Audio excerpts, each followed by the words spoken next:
जो समीक्षा अधिकारी 2014 का प्रश्न पत्र हम लोग डिस्कस कर रहे थे, आज उसका दूसरा पार्ट और अंतिम पार्ट होगा। कल से पुनः आपका प्रैक्टिस सीरीज़ मिलना शुरू हो जाएगा। तो आज आपको एक हिंदी का भी जो प्रैक्टिस सेट है वो दिया जाएगा। तो हिंदी के प्रैक्टिस सेट को भी देखना ना भूलें, क्योंकि इससे रिलेटेड जो आपके महत्वपूर्ण प्रश्न बनेंगे, प्रैक्टिस करेंगे आप। मैं उम्मीद कर रहा हूँ कि आप अपनी तैयारी में पूरे मन से जुड़े होंगे और लगे हैं। तो आप अगर लगे हैं तो ज़रूर निश्चित सफलता अर्जित करेंगे अगर आप प्रैक्टिस भी कर रहे हैं, क्योंकि आप माइनस मार्किंग का आपको सामना करना पड़ेगा और इस माइनस मार्किंग से आप बच नहीं सकते। तो उसके बचने का उपाय क्या है भाई?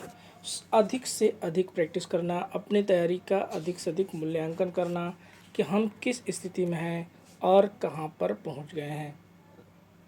ये बहुत ही अनिवार्य होता है। मेरे प्यारे दोस्तों, मित्रों, आइए हम लोग मिल कर के इस मिशन को कंप्लीट करते हैं और आपका साथ और संघर्ष भरा जो जीवन, इन दोनों का मैं समावेशन करते हुए आगे ले चलने का काम करते हैं। तो जो भी विद्यार्थी अभी नए हैं, चैनल को सब्सक्राइब कर लेंगे और अगर आपको लगता है कि ये सदुपयोगी है तो आप रेगुलर क्लास से जुड़िए।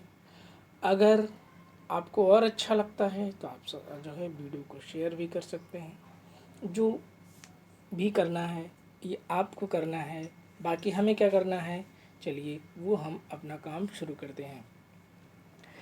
प्रश्नों को डिस्कस हम लोग शुरू करते हैं। पहला प्रश्न जो आपका कह रहा है कि निम्नलिखित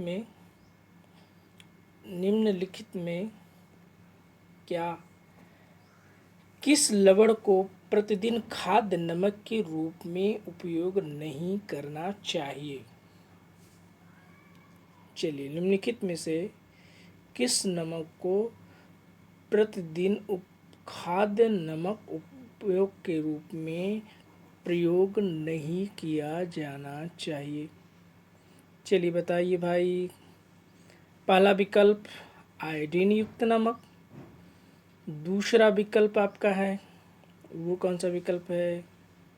दूसरा विकल्प बताइए, समुद्री नमक। तीसरा विकल्प है फोटोग्राफी में स्थिर रहने के रूप संसाधित साधारण नमक। तो किस नमक का प्रतिदिन उपयोग नहीं करना चाहिए, ये आप बताएंगे। चलिए बताइए भाई, आंसर दीजिए, आंसर पुटअप करिए, आंसर पुटअप करिए। 69। तो देखिए, जो समुद्री नमक है, कौन सा नमक? समुद्री नमक, इसका उपयोग नहीं, प्रतिदिन नहीं करना चाहिए। तो क्या कारण है? क्योंकि ये घातक इस मायने में हो सकता है कि तो हम लोग तो समुद्री नमक का इस्तेमाल करते हैं, आप सोचेंगे। देखिए, समुद्री नमक को हम लोग संसाधित करते हैं और भारत में जो नमक है, हालांकि वो तो झील से सबसे ज़्यादा प्राप्त होता है, भारत का नमक, जो कि सामर झील से प्राप्त होता है राजस्थान के। समुद्री नमक का भी इस्तेमाल करते हैं हम लोग, लेकिन उसको संसाधित करके जब तब यूज करते हैं। या आयोडीन युक्त नमक तो हम लोग यूज ही करते हैं। तो सीधे समुद्री नमक का सेवन जो है नहीं करना चाहिए।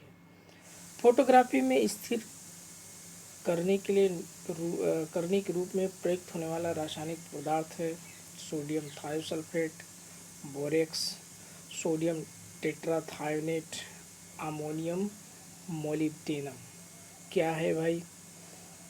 तो ये क्या है? Sodium thiosulphate. क्या है ये? Sodium thiosulphate. प्राकृतिक कपूर प्राप्त होता है हिमालय पर्वत के उच्च स्थानों की चट्टानों से, वेनेजुएला में एंजिल प्रपात के फेन या झाग से, चीन तथा जापान के एक देशज वृक्ष से अंडमान के निकट समुद्री ज्वार भाटा के अवसाद से। तो ये आरओ 2014 का पेपर है। कितनी तरह तरह के सवाल आपको देखने को मिल रहे हैं। देखिए प्रैक्टिस सेट या साल पेपर अधिकतर सबके पास होता है, लेकिन लोग पढ़ नहीं पाते हैं, जो है चीज़ों को कवर नहीं कर पाते। लेकिन करना है आपको, पीछे नहीं हटना है। तैयारी का यही तो पार्ट है। जितना आप सवाल पेपर हल करेंगे, प्रैक्टिस सेट को हल करेंगे, उतना ही आप तैयारी के निकट होंगे। तो इसका विकल्प क्या है? चीन और जापान के एक देशज वृक्ष से आपको कपूर प्राप्त होता है। ये कौन सा? नेचुरल रूप में। निम्नलिखित में से कौन सा जैव निम्नीकरण है? Plastic, polythene, mercury, rubber. निम्नलिखित में से कौन सा जैव निम्नीकरण है? प्लास्टिक, पॉलीथीन, पारा, रबर। कौन सा भाई? ये रबर है, जो कैसा है? जैव है, यानी प्राकृतिक रूप से। जबकि प्लास्टिक हम लोग बनाते हैं, पॉलीथीन भी हम लोग डेवलप करते हैं, और पारा तो एक पदार्थ धातु ही है, लेकिन जैव नहीं है। तो प्राकृतिक रबर क्या है? जैव निम्नीकरण है। ये किससे प्राप्त होता है? पेड़ों और लताओं के रस से या रबर क्षीर से बनता है। यूका बीएसई कुल के आर्टिकेसी आर्टिकेसी उसका नाम है उस वृक्ष का, कुल के एपोसाइनेसी कुल और कंबोचिटी कुल को ग्वाविले इत्यादि की बड़ी बड़ी लताओं और झाड़ियों के रूप में रबर क्षीर से प्राप्त होता है आपका रबर। तो ये कुल इसके इस तरह कुल के जो वृक्ष हैं। सबसे अधिक रबर हैनिया ब्राजीलियसिस से प्राप्त होता है। किससे होता है? हैनिया ब्राजीलियसिस से प्राप्त होता है। और ये कहाँ पाया जाता है? यह अमेरिका के अमेजन नदी के जंगलों में मिलता है, और भारत में सबसे ज़्यादा केरल में। और भारत में त्रावणकोर, कोचीन, मैसूर, मालाबार, दुर्ग सलेम में प्राकृतिक रबर की खेती होती है। रबर क्षीर में शुष्क रबर की मात्रा लगभग 32% रहती है, और रबर क्षीर पानी से हल्का होता है। इसका विशिष्ट घनत्व 0.987 से 0.978 होता है। तो शुद्ध रबर जो है उससे ना गंध होती है और ना ही उसमें कोई रंग होता है।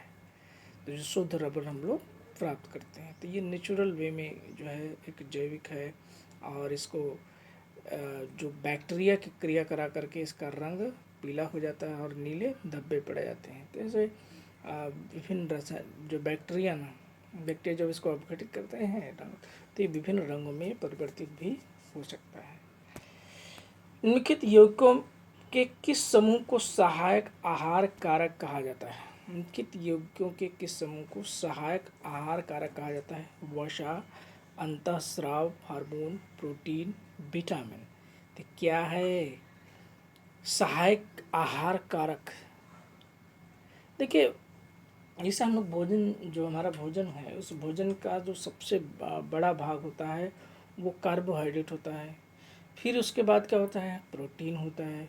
फिर क्या होता है? वसा होती है। फिर उसके बाद खनिज लवण होते हैं, और फिर विटामिन्स होते हैं। तो विटामिन ये क्या है? रासायनिक रूप से कार्बनिक यौगिक होते हैं, और ये यौगिक क्या कहलाते हैं? विटामिन। जो क्या करते हैं? शरीर के द्वारा पर्याप्त मात्रा में स्वयं उत्पन्न नहीं किया जा सकता, बल्कि भोजन के रूप में लेना पड़ता है। तो शरीर में हमारा केवल एक ही विटामिन क्रिएट होता है, और वो कौन सा है? विटामिन डी, जो सूर्य के जो है प्रकाश में हम लोग के शरीर में क्रिएट होता है। बाकी जितने विटामिन हैं, चाहे ए हो, बी हो, सी हो, B12, बी कॉम्प्लेक्स हो, B12 हो, जितने भी विटामिन हैं, विटामिन के है, इस सब को हम लोगों को शरीर में भोजन के रूप में ग्रहण करना पड़ता है। सी जो है एक खट्टे फल में होता है, और जो अगर विटामिन सी को कहा जाता है कि जैसे आंवला है, अगर आपने बॉयल कर दिया तो विटामिन सी उस रूप में आपको नहीं मिल पाएगा। तो इसलिए विटामिन सी के जितने फल हैं अगर आप उनको कच्चा खाते हैं तो विटामिन सी उनसे सबसे भरपूर मात्रा में आपको मिलता है। तो ये क्या होगा आंसर, विटामिन। निम्नलिखित में से कौन सी गैस ओजोन परत के ह्रास के लिए उत्तरदायी है? Nitrous oxide, chlorofluorocarbon, carbon dioxide, carbon monoxide. तो देखिए जो क्लोरोफ्लोरोकार्बन है, कौन सा क्लोरोफ्लोरोकार्बन, ये ओजोन परत के कहाँ पर, समताप मंडल में मौजूद जो लगभग 15 से 35 किलोमीटर की ऊंचाई पर ओजोन परत मौजूद है, उस ओजोन लेयर को जो कि ऑक्सीजन के ट्रिपल बॉन्ड से निर्मित है उसको तोड़ने की क्षमता सिर्फ और सिर्फ क्लोरीन गैस में है। यही कारण है कि ये क्लोरोफ्लोरोकार्बन में मौजूद क्लोरीन गैस इसके जो फंक्शंस हैं, इसके जो बॉन्ड हैं, इस बॉन्ड को तोड़ने में आसानी से सफल होती है। हालांकि आपको बता दूं कि जो कोविड-19 का दौर रहा, दुनिया में हुए लॉकडाउन से ओजोन लेयर को भी भरपाई हो पाई है, ये वैज्ञानिक रिपोर्ट आ रही है। साथ ही साथ कार्बन कटौती में भारी मात्रा में कमी हुई है। जो हम लोग चाह रहे थे कि दुनिया में से कार्बन कटौती हो जाए, वो स्वतः जो है इस महामारी के दौर में हुआ। भोजन का एक प्रमुख अंग है स्टार्च, ग्लूकोज, कार्बोहाइड्रेट, सेल्यूलोज। तो देखिए भारी मात्रा में जो हम लोग भोजन में सबसे ज़्यादा अगर किसी प्रमुख पदार्थ का सेवन करते हैं तो वो हमने अभी जस्ट पहले आपसे डिस्कस किया, सबसे ज़्यादा मात्रा में हम लोग के कार्बोहाइड्रेट होता है।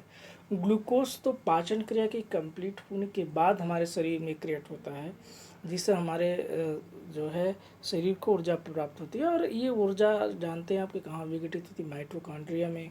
माइटोकॉन्ड्रिया को इसलिए उसको पावर हाउस भी कहते हैं ऊर्जा का। तो ऊर्जा का क्रिएशन वहीं पर होता है और ये ऊर्जा तब तक बर्न नहीं हो सकती जब तक इसको ऑक्सीजन ना मिल जाए। और ये ऑक्सीजन जो है हम लोगों को सांस से ही मिलता है, इसलिए सांस तो हर क्षण लेनी पड़ेगी। और ये भी आप जान रहे हैं कि कोविड-19 या कोरोना वायरस सांसों के माध्यम से ही हमारे शरीर में प्रवेश कर सकता है। तो आप लोग जहाँ भी भीड़ भाड़ वाले एरिया में अगर जाते हैं, जहाँ 2 लोग, 4 लोग, 5 लोग अगर हाँ साथ में हैं, तो आप मास्क ज़रूर लगाएं। बचाव ही इस बीमारी का सबसे बड़ा इलाज है और इसका बचाव सबसे आसान तरीका है, आप जो एक मास्क लगाएं 0.95 mm का। साथ ही साथ आप हाथों को साबुन से भी धुल सकते हैं, सैनिटाइज कर सकते हैं। तो सोशल डिस्टेंसिंग का पालन, सैनिटाइजन का पालन, एसएमएस का पालन आपको करना है और कुछ भी नहीं, कोई दिक्कत नहीं, आप जो है अपने काम में लगे रहिए। मानव में बाल एवं नख में निम्नलिखित में से कौन सा प्रोटीन विद्यमान है? जो हम लोग का जो है नाखून होता है, इसमें किस प्रकार का प्रोटीन पाया जाता है?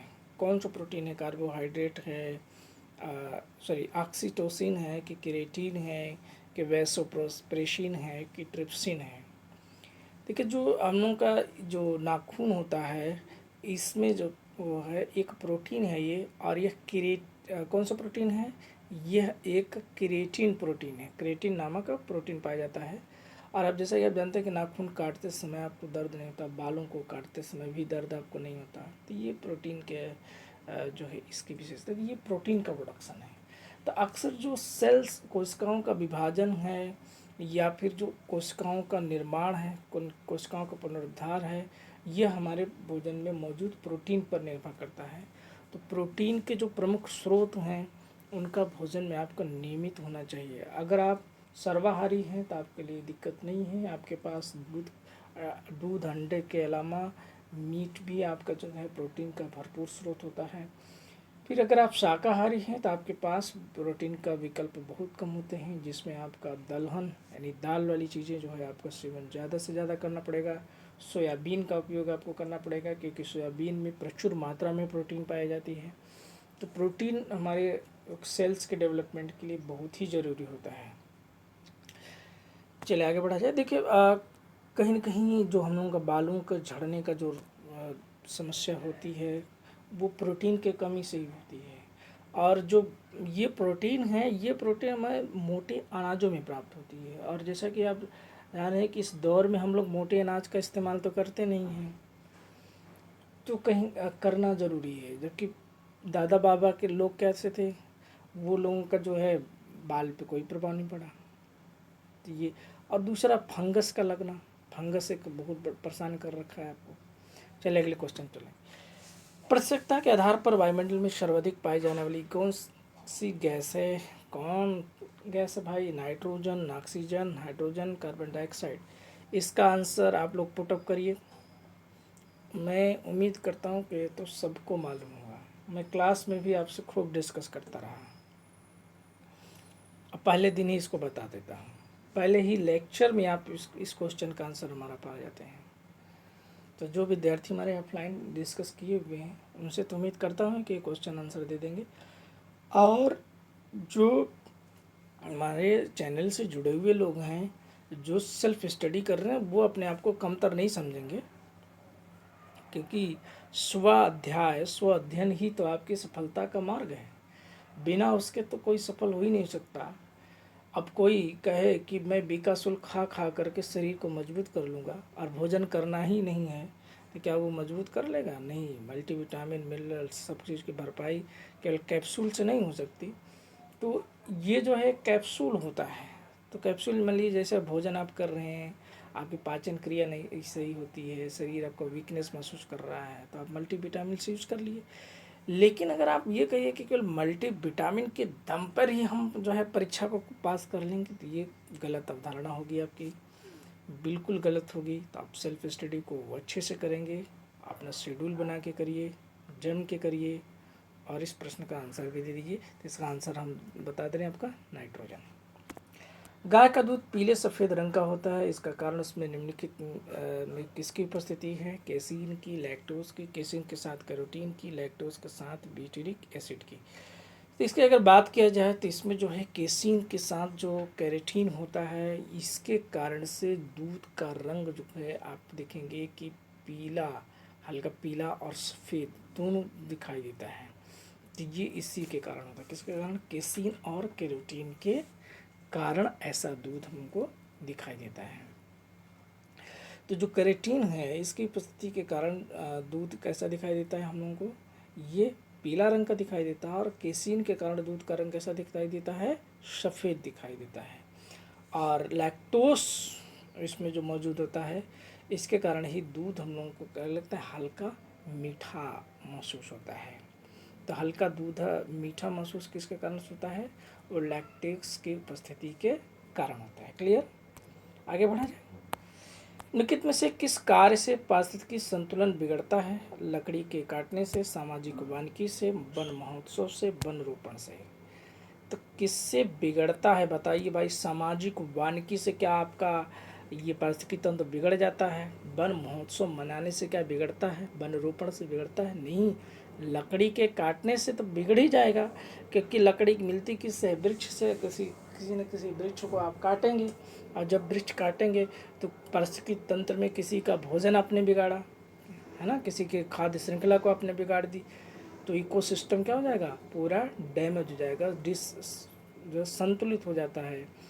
सामाजिक वानिकी तो इकोसिस्टम को मजबूत करता है, पास वन महोत्सव भी मजबूत करता है, जन जागरूकता लाने का काम करता है, और वन रोपण तो और भी ज़्यादा, क्योंकि सबसे व्यवहारिक काम है, ये तो करना ही चाहिए। एजेंडा 21 किस क्षेत्र से संबंधित है? तो एजेंडा 21 बहुत ही इंपॉर्टेंट क्वेश्चन आपका सतत विकास से, परमाणु निःशस्त्रीकरण से, पर्यटन संरक्षण से, कृषि संबंधी परिधान से। तो एजेंडा 21 जो कि सस्टेनेबल डेवलपमेंट से रिलेटेड है, सस्टेनेबल यानी अवधारणीय विकास, या फिर जिसे कहते हैं सतत विकास की जो संकल्पना है। सतत विकास की संकल्पना क्या कहती है? ये बहुत इंपॉर्टेंट है इस मायने में, क्योंकि इकोनॉमी में भी इस तरह के क्वेश्चन आपसे पूछा जाता है। इन्वायरमेंट और इकोनॉमी से कोरिलेट करके क्वेश्चन। तो सतत विकास वह अवधारणा है जिसमें ऐसा आर्थिक विकास किया जाए कि पर्यावरण भी भविष्य के लिए क्या हो? सुरक्षित रहे। या फिर हम कहें कि जो प्रकृति के विभिन्न संसाधन हैं उन संसाधनों का इस प्रकार से उपभोग करते हुए डेवलपमेंट किया जाए कि वो आने वाली पीढ़ी के लिए भी रह सके, सुरक्षित रह सके। तो इस प्रकार के विकास को हम लोग सस्टेनेबल डेवलपमेंट या अवधारणीय विकास या सतत विकास कहते हैं। पारिस्थितिकी के बीच पारस्परिक संबंधों का अध्ययन है। जीव और वातावरण के बीच, मनुष्य और वन के बीच, मृदा और जल के बीच, पति और पत्नी के बीच। चलिए भाई, कितना बढ़िया आयोग ने जो है विकल्प रख दिया आपके पास। अब आंसर देना है आपको। देखिए, जो पारिस्थितिकी का जो संबंध है इकोसिस्टम का, ये जीव और वातावरण के बीच जैव और अजैव घटकों के मध्य के पारस्परिक संबंध को ही हम लोग पारिस्थितिकी बोलते हैं, और इसको पारिस्थितिकी तंत्र बोलते हैं, इकोसिस्टम, और इसके अध्ययन को ही हम लोग पारिस्थितिकी के नाम से जानते हैं। तो जैसा कि आपको मालूम है कि पारिस्थितिकी को सर्वप्रथम परिभाषित और विस्तृत अध्ययन करने का श्रेय किसको जाता है? अर्नेस्ट हैकेल को। तो इसलिए हम कहते हैं कि पारिस्थितिकी शब्द का जनक किसे माना जाता है? अर्नेस्ट हैकेल को। ये क्वेश्चन कई बार आ चुका है। वातावरण और जीव समुदाय के मध्य पारस्परिक संबंधों के अध्ययन को ही पारिस्थितिकी कहते हैं। क्लियर हो गया? तो ये क्या होगा आंसर आपका? ए। आगे बढ़ा जाए। जनरथ नाम दिया गया है, ये करंट इश्यूज से क्वेश्चन है, उत्तर प्रदेश समसामयिकी से रिलेटेड है। तो जनरथ जो कि उस समय एक बस चलाई गई थी, एसी बस, जिसमें एक सस्ते दर पे, कम दर पे जो है, और जो सामान जो एसी बस हुआ करती थी उससे कम, यानी लगभग 1.5 गुना कम किराए पर आपको एक एसी बस सुविधा उपलब्ध है जनरथ के सामने। तो उस समय आया था ये करंट इशूज में। इस तरह की अगर सेवाएं अगर आपके इस समय चल रही हैं यातायात से, तो उसको भी हमको ध्यान में रखना है। मृदा क्षरण को रोका जा सकता है सघन वर्षा से, वनों के विनाश से, वन रोपण से, अतिचारण से। अब देखिए, किससे रोक सकते हैं आप मृदा क्षरण को? इसमें कौन सा उपाय सबसे अच्छा लग रहा है? कि सघन वर्षा होगी तो क्या मृदा नहीं और भी ज़्यादा होगी? वनों का विनाश करेंगे तो मृदा ही पूरे सब नदियों में बह जाएगा। अतिचारण होगा तो यानी जब घास के मैदान ही नहीं रह जाएंगे, तब भी मृदा का बहुत तेजी से वर्धन होगा। वन रोपण ही एक ऐसा उपाय है, जितना ही ज़्यादा धरती पर वृक्ष होंगे, वनस्पतियाँ होंगी, घास के मैदान होंगे, उतना ही ज़्यादा हम लोग मृदा को संरक्षित कर पाएंगे। तो ये आंसर क्या होगा आपका? वन रोपण। वर्ष 2013 के लिए निम्नलिखित में से कौन सा कथन असत्य है? उत्तर प्रदेश में जन्म दर प्रति 1000 जनसंख्या पर भारत की जन्म दर से कम थी। उत्तर प्रदेश की जन्म दर प्रति 1000 जनसंख्या पर भारत की जन्म दर से अधिक थी। उत्तर प्रदेश में जन्म दर 25 से अधिक थी। उत्तर प्रदेश में जन्म दर 30 से कम थी। तो उसमें करंट इश्यूज का क्वेश्चन है ये। हालांकि इसका आंसर क्या है कि उत्तर प्रदेश में जो जन्म दर है वो भारत की जन्म दर से अधिक है, उसके अकॉर्डिंग। लखनऊ जिले की सीमा निम्नलिखित में से किस जिले की सीमा को स्पष्ट नहीं करती है? तो ये उत्तर प्रदेश के मैप से क्वेश्चन आपसे पूछ लिया गया है। तो उत्तर प्रदेश के मैप को आप अपने कमरे में, अगर पीसीएस की तैयारी कर रहे हैं तो आपके पास देखिए, वर्ल्ड का पॉलिटिकल और फिजिकल मैप होना चाहिए, और एक इंडिया का पॉलिटिकल और फिजिकल मैप होना चाहिए, और एक आपके पास उत्तर प्रदेश का मैप आपके दीवारों पर दिखना चाहिए। अगर दिख रहा है तो प्रतिदिन करत करत अभ्यास ते जड़मति होत सुजान, रसरी आवत जात ते शिल्पे पड़त निशान। तो जब तक आप अभ्यास नहीं करोगे, आप एकाएक अचानक जो है किसी प्रश्न का सामना मैपिंग का तो नहीं कर पाओगे। कॉन्सेप्ट है कोई तो आसानी से कर लोगे आप। तो क्या बलिया किसी में? बलिया तो पूर्वी जिला है, उन्नाव तो पश्चिम में स्थित है, हरदोई भी उधर ही है, बाराबंकी। अब क्या है भाई इसमें आंसर? उत्तर प्रदेश की सीमा निम्नलिखित में से किस जिले की सीमा को स्पर्श नहीं करती? बलिया को तो एकदम नहीं करती। करते क्या? नहीं करते। तो उत्तर प्रदेश की सीमा किन किन जिलों को स्पर्श करती है? लखनऊ की, तो उन्नाव को स्पर्श करती है, हरदोई को स्पर्श करती है, सीतापुर को स्पर्श करती है, बाराबंकी को स्पर्श करती है, रायबरेली को स्पर्श करती है। ये लखनऊ जिले की सीमा। उत्तर प्रदेश सरकार ने अभी हाल ही में वर्ष 2015-16 को किस रूप में मनाने का निर्णय लिया था? तो उस समय का क्वेश्चन है ये। तो उस समय एक गार्डिंग आंसर जो किसान वर्ष घोषित किए थे सरकार ने। निम्नलिखित में से कौन सी एक विश्व धरोहर स्थल है? ये क्वेश्चन इंपॉर्टेंट है। बोलीविया का रेड लैगून, डोमिनिका का बाइलिंग झील, चीन का फाइव फ्लावर, क्रोएशिया का प्लिटविस झील। तो ये क्या होगा? क्रोएशिया का प्लिटविस झील। उत्तर प्रदेश सरकार की आय के सबसे बड़ा भाग आता है पंजीकरण शुल्क से, व्यापार कर से, भूमि राजस्व से, संघीय एक्साइज ड्यूटी के हिस्से से। तो उत्तर प्रदेश का सबसे बड़ा जो है मद क्या है? व्यापार कर, उस समय के अकॉर्डिंग। उत्तर प्रदेश में नॉलेज पार्क की स्थापना की जा रही है वाराणसी में, लखनऊ में, नोएडा में, ग्रेटर नोएडा में। कहाँ पर है ये नॉलेज पार्क? तो ये नॉलेज पार्क उसमें डेवलप किया जा रहा था ग्रेटर नोएडा में। 10 से 50 के मध्य एक अभाज्य संख्या इस प्रकार है कि उसके अंकों को आपस में बदलने पर कोई भी प्रभाव नहीं पड़ता है। तो संख्या का वर्ग क्या होगा? तो 10 से 50 के बीच में अगर कोई संख्या देखा जाए तो इस प्रकार है कि उसके अंकों को आपस में बदलने पर कोई प्रभाव नहीं पड़ता है। तो इस संख्या का वर्ग क्या होगा? अब देखिए पहले विकल्प में किसका वर्ग दिया है? 11 का। और 11 को आप देखेंगे, आप आसानी से बदल दीजिए, इधर उधर कर दीजिए, लेकिन उसके वर्ग पे कोई प्रभाव पड़ेगा? नहीं पड़ेगा। पहले ही आंसर होगा। उत्तर प्रदेश कृषि अनुसंधान परिषद स्थित है मेरठ में, बुलंदशहर में, लखनऊ में, गोरखपुर में। तो ये कहाँ पर स्थित है भाई? ये स्थित है लखनऊ में। कहाँ पर स्थित है? लखनऊ में। अक्षर संख्या, अक्षर श्रृंखला लुप्त अक्षर है ARENIJE। अब देखिए इसमें ए का क्रमांक 1 है, आर का कितना है? 18 है, ई का 5 है, एन का 14 है, 14 है, आई का 9 है, जे का 10 है, ई का 5 है। ये क्या चल रहा भाई? क्या है इसमें? कुछ तो गुणा गणित है। तो आइए देखा जाए। तो कोडिंग डिकोडिंग में बहुत चीज़ें होती है, बहुत संभावनाएं होती हैं। प्लस होता है, माइनस होता है, एक अक्षर छोड़ के हो सकता है, 2 अक्षर छोड़ के हो सकता है, क्या क्या हो सकता है ये देखते हैं। तो इसमें अगर देख रहे हैं कि एक के बाद 18 आ रहा है, इसका मतलब क्रम नहीं है।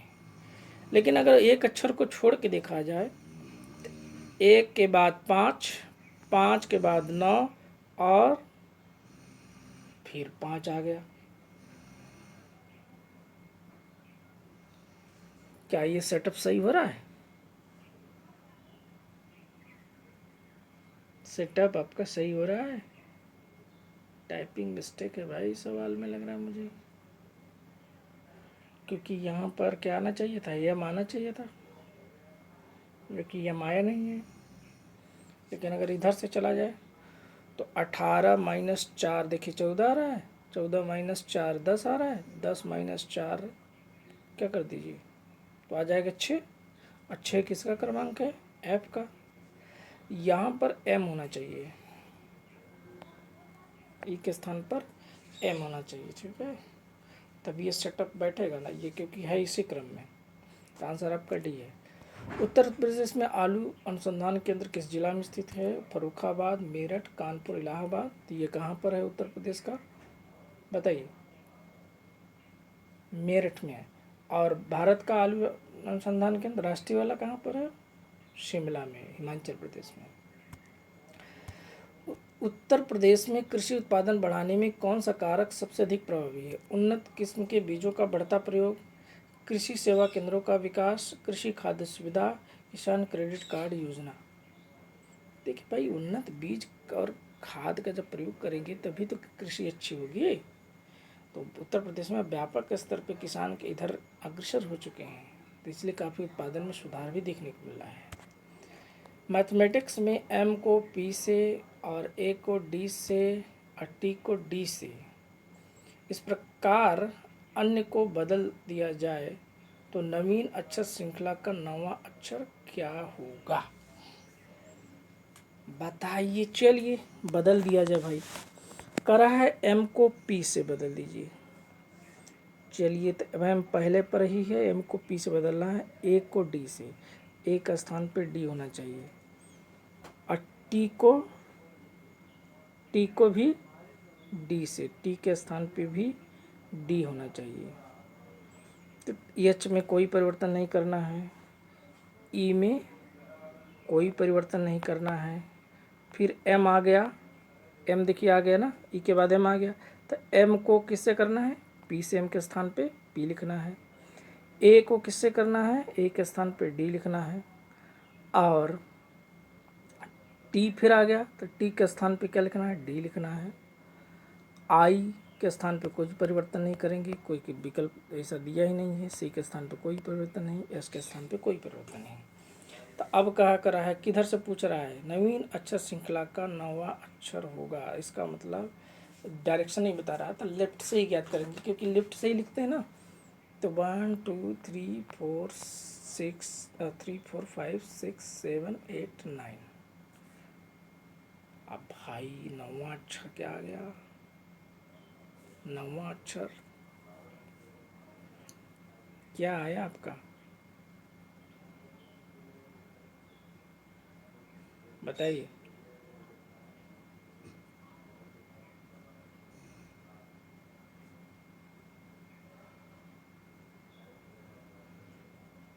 इसके अकॉर्डिंग तो आई आ रहा है, आई विकल्प में दिया नहीं। आई इसका मतलब सवाल का तात्पर्य क्या है, सवाल कहना क्या चाह रहा है?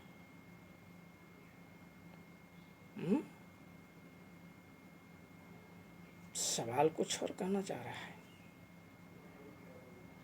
कह रहा है इसी प्रकार अन्य को बदल दिया जाए। इस सेंटेंस पे ध्यान दीजिए,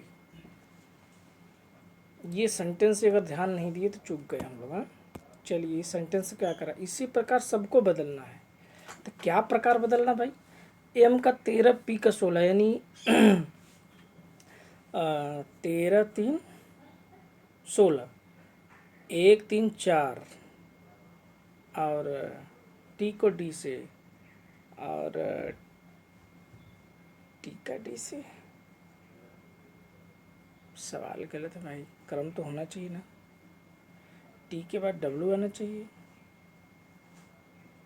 गलत लिखा, टाइपिंग हो गया है क्या, ये गलत टाइपिंग है, ठीक है। ये डब्ल्यू होना चाहिए यहाँ पे, क्योंकि 20 3 23 होना चाहिए। अब देखिए, अब सवाल आ जाएगा आपका, एम के स्थान पे हम लोगों को लिखना है पी, यानी 13 3 16, 16 यानी पी। एक स्थान पे 1 3 4 यानी डी, टी टी यानी 20 धन 3 यानी 23 यानी डब्ल्यू, और एच का क्रमांक कितना होता है, 8 3 11 अर्थात के, और ई 5 3 8 यानी एच, और एम यानी 13 3 16 अर्थात पी, और ए 1 3 4 अर्थात डी, और टी अर्थात डब्ल्यू, और आई यानी 9 3 12, 12 किसका क्रमांक है, एल का, और सी 3 3 6 यानी एफ, और एस टी यू 19 3 22 अर्थात वी हो जाएगा। तो देखिए ये श्रृंखला बनेगी, पी के बाद ए को डी से, तो ए के स्थान पर डी हो जाएगा, क्लियर। तो ए पी डी डब्ल्यू के एच पी डी डब्ल्यू के एल एफ, तो 1 2 3 4 5 6 7 8 9, 9वें स्थान पे कौन आ गया, एल आ गया। एल देखिए विकल्प में दिया है, ये समझ गया आप। अब मैं उम्मीद करता हूँ कि आप समझ गए होंगे। उत्तर प्रदेश सरकार ने विभिन्न शहरों में मेट्रो रेल चलाने का निर्णय किया है। उस सूची में निम्नलिखित शहरों में किसका स्थान नहीं है, कानपुर, इलाहाबाद, वाराणसी, आगरा। तो उसमें किसका स्थान नहीं था, उसमें प्रयागराज का स्थान नहीं था। बॉक्स में प्रश्न की संख्या होगी, बहुत कठिन सवाल, बहुत जटिल सवाल। फिलहाल कोई बात नहीं, इसको हल किया जाएगा। जटिल है, कठिन है तो क्या हुआ, कैसे चला जाए। 36 36 इधर आ रहा है, 5 2 7 2 9 9 6 4, ये तो सेटअप हो नहीं रहा है। 5 9 45, 45 माइनस 9 अगर कर लिया जाए तो कितना आ जाएगा? 36 आ जाएगा। 7 6 42, 42 माइनस 6 36 आ गया। 4 9 36, 4 9 36, और 36 में से 4 घटा देंगे तो कितना आ जाएगा?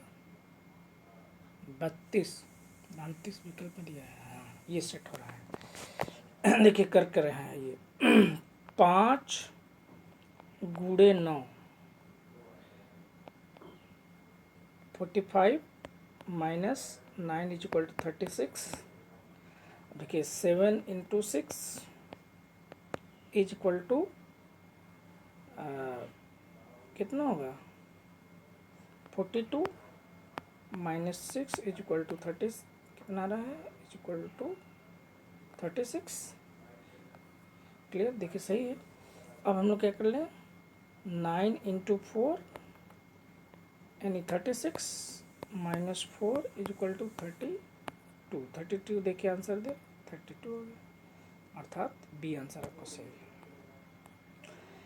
उत्तर मध्य क्षेत्र सांस्कृतिक केंद्र एनसीजेड चैती और कजरी केंद्रों का आयोजन किस शहर में करेगा? मिर्जापुर, भोजपुर, मथुरा, वाराणसी। तो उस समय के करंट इश्यूज था, तो ये जो है वाराणसी में आयोजित होने वाला था। राम उत्तर दिशा में 4 किलोमीटर पैदल चलता है, फिर 3 किलोमीटर दक्षिण पश्चिम चलता है, प्रस्थान मिनसों में कितनी दूरी पर? देखिए इस तरह के सवाल जब भी आए तो डायरेक्शन का सिंबल बना लेना चाहिए पेपर में आपको। तो ये नॉर्थ हो गया, ये साउथ हो गया, ये ईस्ट हो गया और ये वेस्ट हो गया। अब आपसे कह रहा है, क्या कह रहा है सुनिए, कह रहा है राम उत्तर में 4 किलोमीटर चलता है, फिर 3 किलोमीटर दक्षिण पश्चिम में चलता है। चलिए इसको 4 किलोमीटर चला देते, मान लिया 4 किलोमीटर चल गया। अब फिर वो क्या करेगा? तो इस बिंदु से दक्षिण पश्चिम यानी ये साउथ वेस्ट ये होगा, तो इस बिंदु से इसको इधर ला दें। ये दूरी कितनी है? 3 किलोमीटर, और ये दूरी कितनी है? 4 किलोमीटर। ये दोनों को मिला दिया जाए, त्रिभुज बन गया सर। अब पाइथागोरस प्रमेय लगा दीजिए। तो 3 का वर्ग 9, 3 का वर्ग 9 और 4 का वर्ग 16 और इक्वल टू 25 यानी 25। अब 25 का वर्ग कर दीजिए तो वर्गमूल निकाल लीजिए तो कितना आ जाएगा? 5। अर्थात प्रारंभिक बिंदु से दूरी कितनी है? 5 किलोमीटर की। विकल्प डी आपका सही है। तो विकल्प कौन सा आया? डी। निखित बॉक्स में लुप्त संख्या कौन सी है? फिर वही सवाल, सबसे कठिन सवाल यही है चैप्टर का, रीजनिंग का, फिलिंग द बॉक्स। ये जितना आप प्रैक्टिस करेंगे उतना ही अच्छा कर पाएंगे। 5 5 2 7 3 3 6, क्या किया जाए इसमें भाई? कुछ तो करना पड़ेगा। क्या है ये? बड़ा जटिल लग रहा है भाई, इसमें बड़ी असंभावनाएं होती है। कैसे हल किया जाए, देखा जाए। 3 सबसे छोटी संख्या है, 3 के बाद 5 सेटअप नहीं हो पा रहा है इस तरीके से। 5 45 17 कैसे आ जाएगा बीच में, ये भी नहीं संभव हो पा रहा है। क्या है इसमें आखिर? चलिए देखिए, अगर हम लोग सबको ऐड करना शुरू करें तो 9 5 14 और 17 यानी 31, 7 3 10 और 20 31, 8 7 15 16 31, ये तो बैठ गया। जिससे 16 और 16 में कितना जोड़ दे? 15 जोड़ दें तो 31 आ जाएगा, अर्थात विकल्प सी आ गया हमारा आंसर। आंसर क्या होगा? सी। एक समय में केवल एक अक्षर परिवर्तित करते हुए कितने न्यूनतम चरणों में शब्द लाख को बैंक में बदला जा सकता है? प्रत्येक परिवर्तन में एक सार्थक शब्द बनना चाहिए। ये तो रीजनिंग का बहुत है, पहाड़ आ गया। अब जिसका इंग्लिश मजबूत है वही तो बना पाएगा भाई। अब लाख को जो है बदलना है बैंक में, और एक बार में आपको एक ही अक्षर बदल सकते हैं। तो लाख को दूसरा जो चरण हम बदल सकते हैं, कि इसको बदल दें, अगर एल ए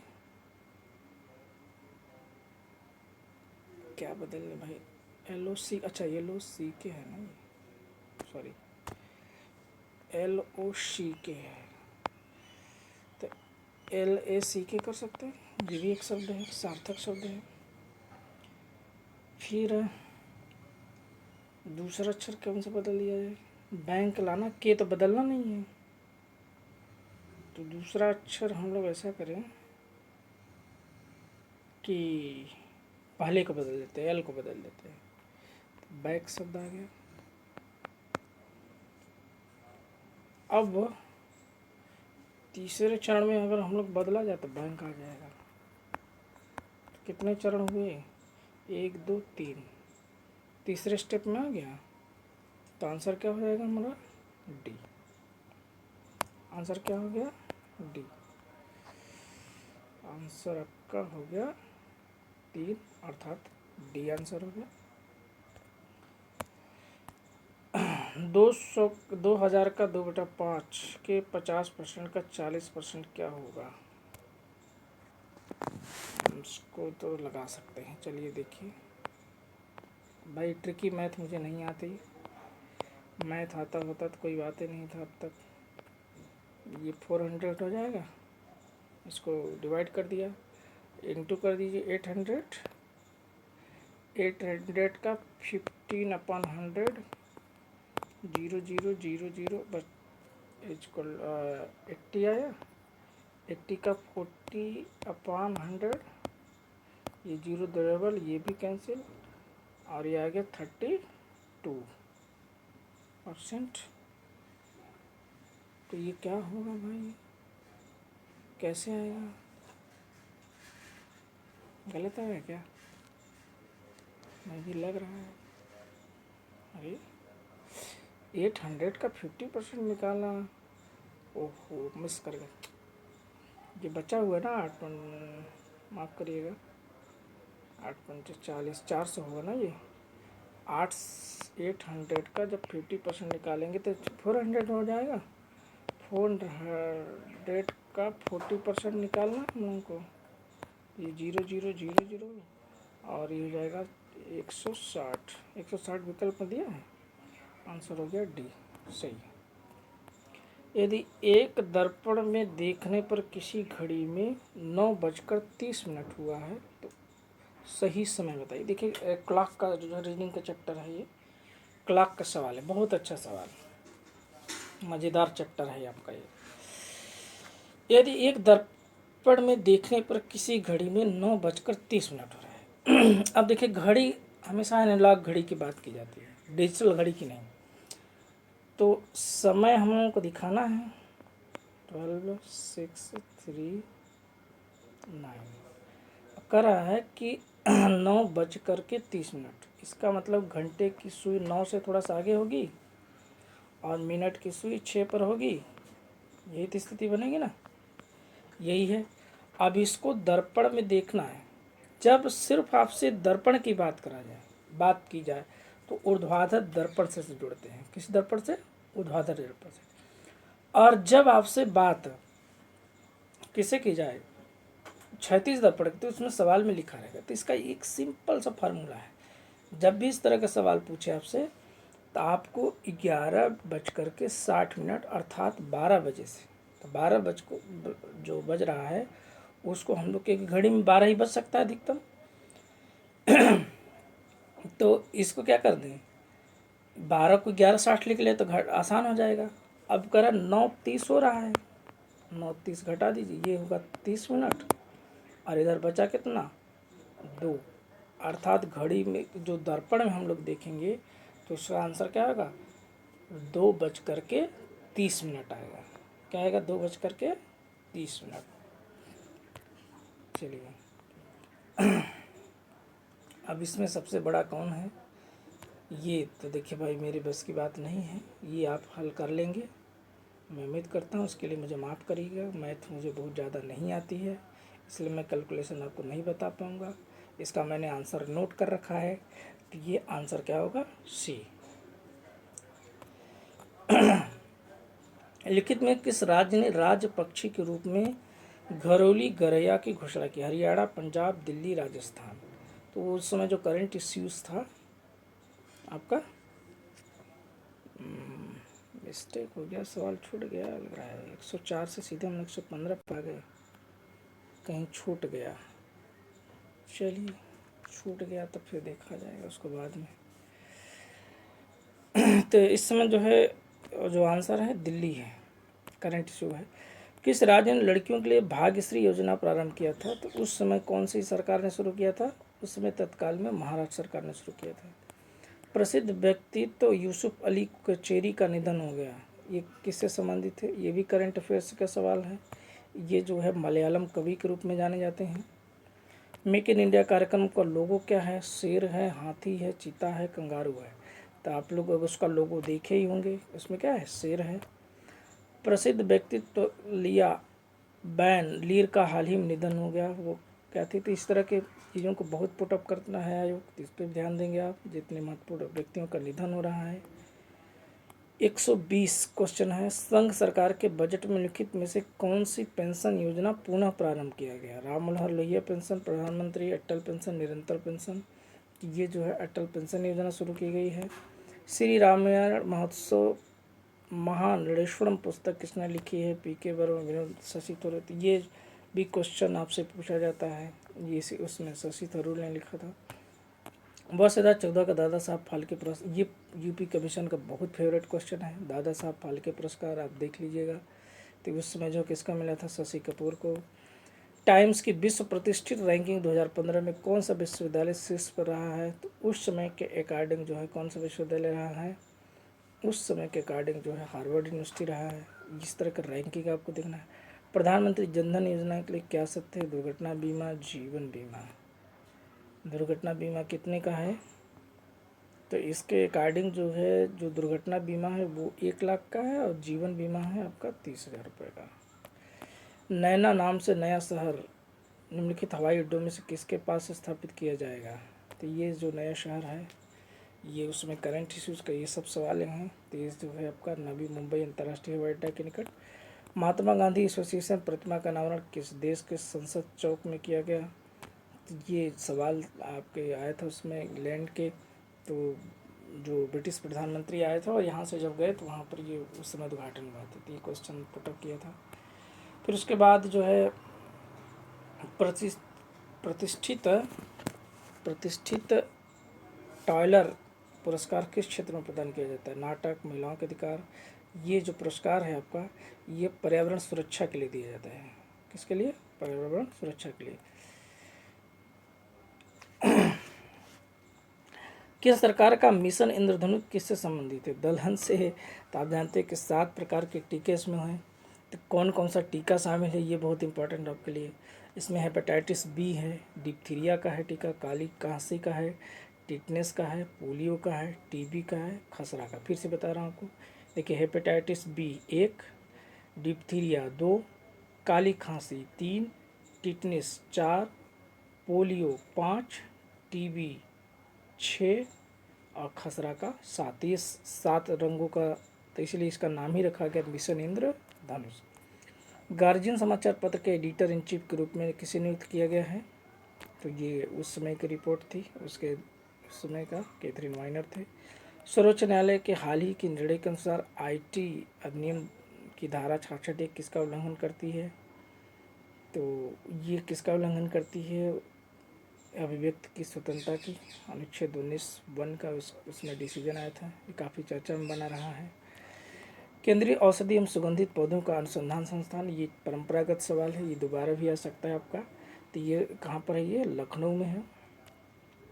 हाल ही में खाद्य संसाधन के लिए स्वीकृत 17 मेगा फूड पार्कों में से कितने राज्य एजेंसियों को आवंटित किए गए? ये करंट इश्यूज़ का सवाल था, ये नहीं आएगा, लेकिन इस तरह के सवाल को ध्यान में रखना है आपको। किसी फार्म के चल लागत पूंजी निम्नलिखित में से क्या शामिल नहीं होता? बीज, उर्वरक, सिंचाई, भूमि राजस्व। तो चल लागत में क्या नहीं शामिल होता है? भूमि का राजस्व। Indian parliament diplomacy speakers perfective नामक पुस्तक किसके द्वारा लिखी गई थी? तो उस समय जो किसने लिखा था? मीरा कुमार ने लिखा था, जो कि पूर्व लोकसभा अध्यक्ष। भारत में किसने आमदनी पर कर की शुरुआत की थी? Sir Charles Wood, Lord Michael, James Wilson, William Jones. तो किसने शुरू किया था? जेम्स विल्सन ने। अगला सवाल, निम्नलिखित में से कौन सी बहुउद्देशीय संस्थाएं भारत में कार्यरत हैं? Hindustan Lever Limited, Samsung Corporation, Guest Keen and William Pharma, LG. बताइए कौन सी बहुउद्देशीय संस्थाएं भारत में कार्यरत हैं? ये सब जो बहुउद्देशीय कंपनियां होती हैं। तो इसमें जो है, जो सैमसंग कॉरपोरेशन है ये भी था, और एलजी, ये दोनों दक्षिण कोरिया की कंपनी है। संस्थाएं भारत में कार्यरत है, हालांकि हिंदुस्तान यूनिलीवर भी तो है। चलिए, लखनऊ बॉय पुस्तक किसके द्वारा लिखी गई थी? लखनऊ बॉय बहुत जो उसमें चर्चा में बनी थी, ये विनोद मेहता इसके। मेघालय का लोक नृत्य क्या है? ये परंपरागत क्वेश्चन कभी भी आ सकता है। इसका है लोहो। निम्नलिखित में किस राष्ट्रीय उद्यान ने वन्यजीव प्रबंधन के लिए ड्रोन एवं मानव रहित हवाई जहाज वाहन का उपयोग करना प्रारंभ कर दिया है? बांदीपुर, कार्बेट, रणथंभौर, पेरियार। तो ये किसने शुरू किया था? उसमें बांदीपुर, जो कि कर्नाटक में स्थित है। मीठी बिरदी परमाणु ऊर्जा संयंत्र किस देश के जो सहयोग से स्थापित किया जाएगा? 140 का ए, यूएसए की। और इसमें जो गुजरात का काकरापार परमाणु ऊर्जा संयंत्र है, उसकी इकाई 3 स्वदेशी अभी डेवलप की गई है। तो काकरापार से क्वेश्चन आएगा इस बार, तो आप उसको लेकर के बहुत अलर्ट रहिएगा, क्वेश्चन आने की प्रबल संभावना है। तो ये रहा मित्रों जो समीक्षा अधिकारी 2014 का पेपर, जिसको हम लोगों ने सॉल्व किया। तो ये अब कल से हम लोग प्रैक्टिस वर्क करना फिर से शुरू कर देंगे, जैसे करते रहे थे। तो उसको लगातार जारी रखेंगे जब तक हमारी परीक्षा एकदम नज़दीक नहीं आ जाती, जब तक परीक्षा हो नहीं जाती तब तक जारी रखेंगे। क्लियर? तो ऐसे ही यूं ही जुड़े रहिए। तब तक के लिए नमस्कार, गुड नाइट, शुभ ड्रीम।